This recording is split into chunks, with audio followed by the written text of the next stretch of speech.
तापसी पन्नू ने पिछले हफ्ते मार्च में डेनिश बैडमिंटन खिलाड़ी और कोच बने मैथियस बो से उदयपुर में शादी रचाई थी। शादी एक गुप्त तरीके से की गई थी, सिर्फ करीबी लोग वहां मौजूद थे, जिसमें केवल उनके परिवार के सदस्य और दोस्तों को शामिल किया गया था। अप्रैल के हफ्ते में उन्होंने जो शादी की उसका संगीत समारोह का वीडियो सोशल मीडिया पर लीक हो गया, जिसके बाद उनकी शादी की पुष्टि हो गई। हाल ही में उन्होंने एक इंटरव्यू में पिंक एक्ट्रेस के बारे में खुलासा किया है। अपनी शादी की पोशाक डिजाइन करने के लिए किसी बड़े फैशन डिजाइनर को नहीं चुना, क्योंकि वे नहीं चाहती थी कि उनकी शादी की खबर लीक हो। हिंदुस्तान टाइम्स में उन्होंने बताया कि कैसे उन्होंने ये सबको बहुत अच्छे से जोड़कर रखा था। अब आपको बताएं कि उनके साथ कोई बड़ा नाम होता तो खबर के लीक होने की संभावना बहुत अधिक थी और मैं बहुत नीचे रखना चाहती थी। इसीलिए मेरे कॉलेज के दोस्त मणि भाटिया से सब कुछ डिजाइन करवाया और मेरी पोशाकें भी डिजाइन करवाई। मेरी पूरी शादी मेरे पास कोई लहंगा नहीं था, क्योंकि मैं वहां पर समारोह में खूब नाचना चाहती थी। अभिनेत्री ने बताया कि कैसे उन्होंने पारंपरिक लाल सलवार कमीज में शादी की और काफी ज्यादा एक्साइटेड रहा। सारे करीबी दोस्त और फैमिली वहां मौजूद थे। उन्होंने कहा कि उनकी शादी काफी मजेदार थी। उन्होंने खूब धमाल मचाया, ना कि एक बॉलीवुड सेलेब की तरह। उन्हें हर चीज नजर झुकाने से लेकर हर एक स्माइल के लिए ट्रोल किया जाता, जो वे नहीं चाहती थी। उनका ये मानना था कि शादी एक बहुत ही ज्यादा प्योर सेरेमनी है, जिसे सोशल मीडिया पर डालकर कई सारे लोग कमेंट करते हैं, असहज महसूस करवाते हैं। एक बड़ा स्टार होने के साथ साथ एक मुसीबत भी आपके साथ साथ आती है, वो ये है कि लोग अपनी राय बिना सोचे समझे सोशल मीडिया पर रख देते हैं, जो आपको मानसिकता को बहुत ज्यादा परेशान करती है। इसी वजह से मैं इसे प्राइवेट रखना चाहती थी। खैर, अगर सबके सामने ये बात आ ही गई है तो मैं उसे स्वीकार करती हूँ। उनके साक्षात्कार में उन्होंने काफी अच्छी बातें बताई हैं, आप भी नजर डालिए इस पर। मृणाल ठाकुर हाल ही में फिल्म द फैमिली स्टार में नजर आई थी, जो दर्शकों को प्रभावित करने में नाकाम रही है। अभिनेत्री ने हाल ही में एक साक्षात्कार में इस बारे में खुलकर बातचीत की, बॉडी शेमिंग से कैसे निपटती हैं और सोशल मीडिया पर अपना जीवन कैसे बिताती हैं, इस बारे में वार्तालाप की। ह्यूमंस ऑफ बॉम्बे के साथ हाल ही के साक्षात्कार में अभिनेत्री मृणाल ठाकुर ने बताया कि सोशल मीडिया पर अपने फिगर के लिए ट्रोल किए जाने पर उनको काफी लोग प्रभावित करते थे, जिस पर उन्होंने खुलकर बताया है कि कैसे उन्होंने इनको टैकल करना सीखा। ऐसे में कई सारे दिन ऐसे होते थे जब उन्हें ये सोचना पड़ता था कि कहीं वो बहुत ज्यादा बुरी तो नहीं है, क्या वे बॉलीवुड में काम करने के लायक हैं या नहीं।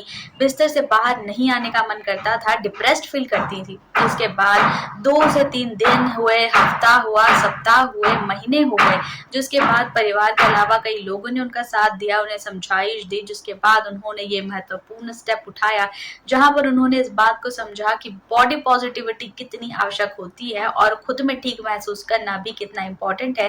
अभिनेत्री ने आगे ये कहा है कि मैं अपने कवर्स के लिए काफी ज्यादा एक्साइटेड हूँ, और फिर जब मैंने उन फोटोज पे अपने मैगजीन्स पर अपने बॉडी कर्व्स को देखा, बॉडी स्टाइल को देखा, तो बॉडी हगिंग ड्रेसेस को पसंद करती हूँ, लेकिन लोग कहते थे कि तुम पर ये सूट नहीं करते। जिसके बाद धीरे धीरे मैंने इनको एक्सेप्ट करना शुरू किया और आज कॉन्फिडेंस से जो कपड़े पहनती हूँ वो बहुत अच्छे से पहन पाती हूँ। आप भी देखिए इस सुंदर साक्षात्कार को और कमेंट करके बताएं कि वीडियो आपको कैसा लगा। अक्षय कुमार की वेलकम 3 हर किसी के जुबान पर छाई हुई है। बहुप्रतीक्षित फिल्म जो रिलीज के लिए तैयार है।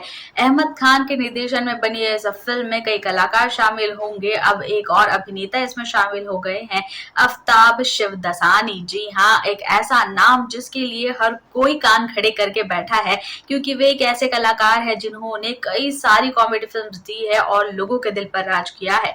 आफ्ताब 14 साल बाद अक्षय कुमार के साथ फिर से जुड़ रहे हैं। आवारा पागल दीवाना जो 2002 में आई, दीवाने हुए पागल 2006 और कमबख्त इश्क 2009 में साथ काम करने के बाद ये जोड़ी एक बार फिर साथ आ गई है।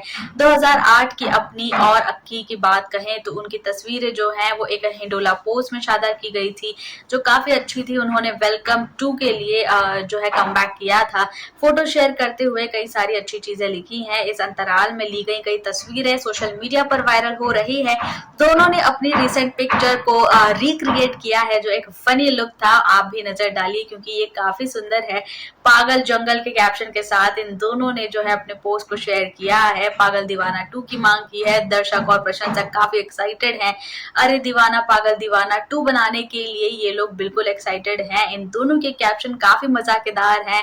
अब लग रहा है कि जब दोनों शूटिंग करेंगे तो कई सारी तस्वीरें जो हैं वो सामने आएंगी। वेलकम 3 के लिए दर्शकों का जो है एक्साइटमेंट वो बढ़ता चला जा रहा है। इस फिल्म में अब तक जो नाम जुड़े हैं वो अक्षय कुमार, आफ्ताब, अब सुनील शेट्टी, परेश रावल, संजय दत्त, अरशद वारसी, रवीना टंडन, दिशा पटानी, दलेर मेहंदी, मिका कृष्णाभिषेक और कई सारे नाम शामिल है। बहुत एक्साइटमेंट बनी हुई है। अभी नजर डालिए और कमेंट करके बताएं कि वीडियो आपको कैसा लगा। गुरचरण सिंह, जिन्होंने लोकप्रिय सिटकॉम तारक मेहता का उल्टा चश्मा में रोशन सिंह सोढ़ी की भूमिका निभाई थी, कुछ दिनों से लापता हैं। उन्हें आखिरी बार जो है दिल्ली में देखा गया था, जहां एयरपोर्ट से वे गायब हुए हैं। सूत्रों ने बताया है कि अभिनेता की शादी होने वाली थी, उन्हें वित्तीय संकट का सामना करना पड़ा है।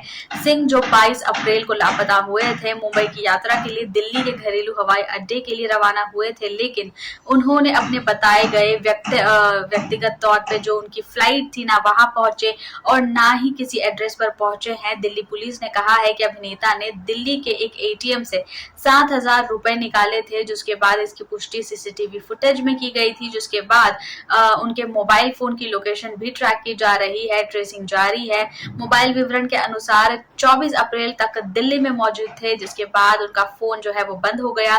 इस बीच सिंह के सह कलाकारों ने कहा है कि उनके अचानक और रहस्यमय तरीके से गायब होने के बाद इस चीज का व्याख्या बनती है कि कहीं उनका जो है किडनैप ना हो गया हो। शो में आत्माराम की भूमिका निभाने वाले मंदार ने बताया है कि कैसे अभिनेता के अचानक गायब होने की खबर मिलने से उन लोगों को कोई चीजें हजम नहीं हो रही। उन्होंने मीडिया में ये भी कहा है कि यह मेरे लिए काफी आश्चर्यजनक है, इतना बड़ा व्यक्ति, एक हट्टा कट्टा नौजवान इंसान कैसे गायब हो सकता है, वो भी तब जब उनकी शादी का माहौल बना हो। काफी ज्यादा पैसे की बात चल रही है कि पैसे की मांग होगी, लेकिन अभी तक ऐसी कोई खबर सामने नहीं आई है। आपको बता दें कि जैसे ही कोई खबर हमें मिलती है हम आप तक पहुंचाएंगे। बने रहिए हमारे साथ।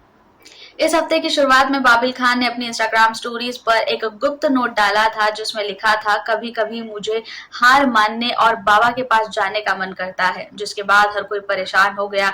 हालांकि बाबिल ने कुछ ही मिनटों में अपनी स्टोरी को डिलीट कर दिया, लेकिन उसका स्क्रीनशॉट सोशल मीडिया पर वायरल हो रहा है। उनके प्रशंसक काफी चिंतित हो गए। उन्होंने 29 अप्रैल को इरफान की चौथी बरसी से 2 दिन पहले शनिवार रात को जो है एक भावनात्मक पोस्ट डाली थी, पिता को याद किया था और फिल्म के सेट से शानदार अभिनेता की कुछ तस्वीरें भी शानदार जो है वो साझा की गई थी। बाबिल ने लिखा था, आपने मुझे एक योद्धा बनना सिखाया है, लेकिन प्यार और दयालुता जो है उससे जुड़ना सिखाने के बावजूद मैं अपने आप को बहुत ज्यादा मुसीबत में पाता हूँ। मुझे अपनी आशा और शिक्षा पर बहुत नाज है, लेकिन मैं इसकी प्रशंसा नहीं कर पा रहा। जिसके बाद परिवार के लोग उनके साथ जुड़े। कई लोगों ने उनके अच्छे कमेंट्स किए और उनको जो है वो हग वाले इमोजीज के साथ भर दिया। जिसके बाद वे सोचने लगे कि इन प्रशंसकों के लिए ये कितनी बड़ी बात है कि जब उनके पसंदीदा अदाकारा या फिर एक्टर जो है वो इस तरीके की पोस्ट डाले, उनको बहुत ज्यादा डाउट होने लग गया। अभी तक कोई टिप्पणी उनकी तरफ से बाहर नहीं आई है और जो है कमेंट सेक्शन जो है वो काफी पॉजिटिव वाइब से भरा हुआ है। आप भी देखें इसे और बने रहिए हमारे साथ।